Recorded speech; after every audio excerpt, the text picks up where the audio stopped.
ખૂબ સરસ ટેસ્ટ આપશે, તમે જરૂરથી ઉમેરજો।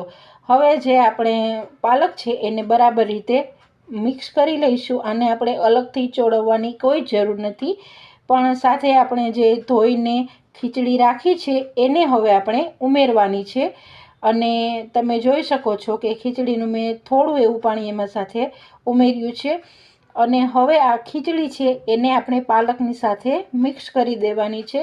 તમારે ચોખા જેવી રીતના હોય એવી રીતના પાણીનું પ્રમાણ આમે ઉમેરવાનું રહે છે, પણ હું અહીં 1 વાટકી જે આ ચોખાનું માપ છે એની સામે 2 ગ્લાસ જેટલું પાણી ઉમેરીશ। ખૂબ જ સરસ, એકદમ મોઢામાં મૂકો તો સરસ મજાની રવો રવો થઈ જાય, એટલે કે એકદમ સોફ્ટ એવી આપણે ખીચડી તૈયાર કરવાના છીએ। ખૂબ જ સરસ ઝડપી બની જશે, 3 વિસલમાં તો તમારી ખીચડી રેડી, એકદમ મસ્ત ટેસ્ટી, હેલ્ધી, બાળકોને પણ આપી શકો।